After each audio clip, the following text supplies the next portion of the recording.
Yeah, thanks, Nico. Obviously, another heartbreaking defeat. We kind of are inventing new difficult ways to lose games. Guys put so much into it, get themselves up 3-1. From there, pretty comfortable till about the 80th, 82nd minute, and we started to concede corners that we didn't need to concede, and the little things become big issues. And then thing that we've been pretty good at over the years, defending set pieces, we come up uh, really small and get punished. So it hurts. Again, I sound like a broken record to you guys, I'm sure. But the group will have to regroup quickly and go again against New York. Jim, Thanks, Jim. Todd? you talked about the set piece goals that you guys gave up. Yeah. You gave up two against Montreal and a couple tonight. Do you think that's just a mentality thing, fatigue thing, just tiredness from the guys stepping in? I think always before the corners happen, there's things that make them preventable. So in this instance, the first one, if you remember, Nathan gets beat in behind where he really shouldn't be a dangerous situation. It's just a straight ball over the top. We have to scramble, make a block, and it goes out for a corner. Anytime you do that now, obviously everybody goes into the box. Having said that, we have enough guys in the box to defend it the right way. We don't do it, and we get punished. Next one, we have a ball that gets clipped into the box, easy to catch, and the play's over. Instead, it gets punched out for a scramble, and then another corner, and you get punished. So these little things, little details, come back to haunt you. And again, we didn't get it done tonight on the restarts. You guys have struggled to get that second goal, a 2-goal lead. You guys finally get Yeah. it tonight. And then it just seemed like after that goal you guys scored, you guys couldn't create anything offensively. Any reason you think that was? We certainly are scoring plenty, to even shorthanded to score, 2 goals on the road now, 3 goals on the road. That should be enough to take points. And for whatever reason, we haven't been able to close out games defensively as a group, and we get punished. So, the offense has been there. We've manufactured goals. We've found ways to score. And when you get a 3-1 lead on the road, that should be enough. And tonight it wasn't, because we had some self-inflicted errors. Then you look at the midfield play tonight, particularly in the first half. It seemed like a lot of good movement, which seems like sometimes this season we haven't really seen a lot of give and goes. How do you assess the first half performance with the midfield compared to the second half? It's a shame, because it is a good stretch of the game that we had in the first half, but it's all wasted because we don't take points. So I thought Choo Choo had a strong game. Leon was everywhere trying to do his part. McGlynn came into the game, I thought, and did a good job too, and especially obviously getting the goal in the second half. It was good to have Danny back, and we found some space in the middle of the field. But overall, again, the guys put a ton into the game and walk away empty. Nico, we can go to Zoom. All right, Jonathan Tannewald. Thanks, Nico. Thanks, Jim. You made one substitution tonight, Jeremy Raffanello for Chris Donovan. I know that your bench is thin, and Olwetha-Makanya hasn't played a senior level game yet. But when it's 3-1 with 10 minutes to go, what's going through your mind, and why not make a defensive substitution to try to reinforce things?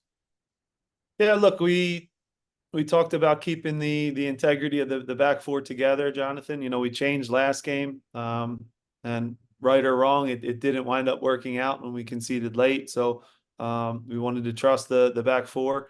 Lethu's a kid that's working hard to try to get minutes. Just didn't think it was the game to put him in there. You were talking with Todd a moment ago about fatigue, and whether or not the guys might have been getting tired late in the game when there's 3 late goals conceded, whether it's Olwetha, whether it's Olivier, who was also on the bench. What is the balance of making a substitution for its own sake to get something in there when you haven't won a game in 7 games and you're that close to it? Yeah, the only thing I'd say is the goals we conceded, Jonathan, are on set pieces. So we have in both goals, we have 8 to 10 guys in the box. So that's not for me on fatigue. Are there moments in the game where guys are tired? Of course.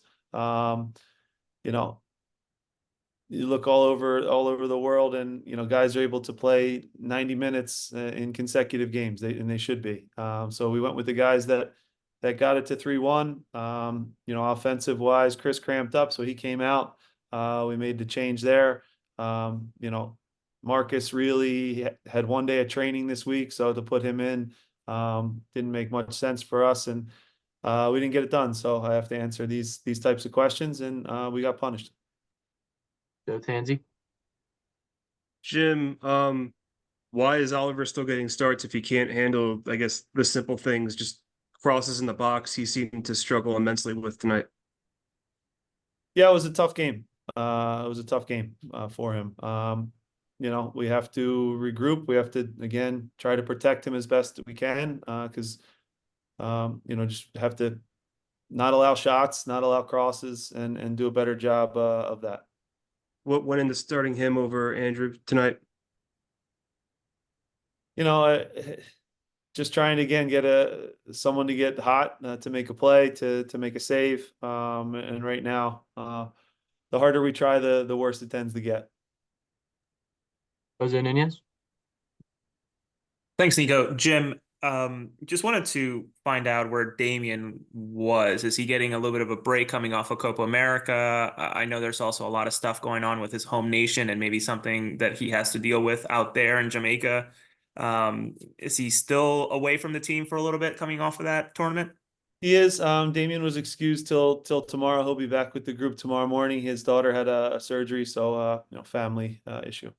Okay, absolutely. And now, as I think you think about maybe, and I think you've sort of started hinting a little bit too, in terms of what the team's doing, in terms of lining itself up and work behind the scenes with, Zitterbart, who just joined the team a little bit ago, and maybe Ernst in terms of potential transfers. And hypothetically, if you had the ability to pick 2 targets or 3 targets, what would be on your wish list to sort of turn things around if you had the ability to bring bodies in?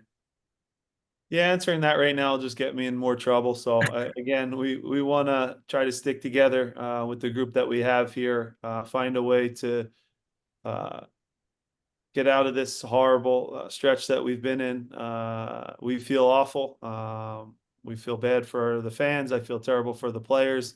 Again, another night where we're close and it feels like you're making a step forward at 3-1, and maybe there's a play or two where we could get another goal and we don't. And it's a sickening feeling for sure. Thank you, Jim. Safe travels back. And final question will go to Kyle Money.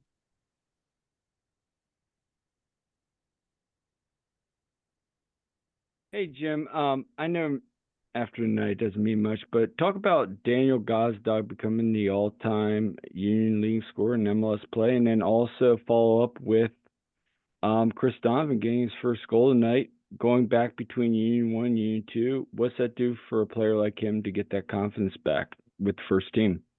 Yeah, look, both of them want to achieve these things with 3 points. But I thought Danny came back into the team as a starter and did a great job for us. Looked like himself, caused problems, drew fouls, set plays up, got us a good goal. And also Chris worked really hard, winning some aerials for us. He gets the goal off of a kind of a deflection after Leon's shot, but they all count. So happy for him. But again, it still feels empty when you don't take points. Thanks, Jim. Thanks, everyone. Thanks, guys.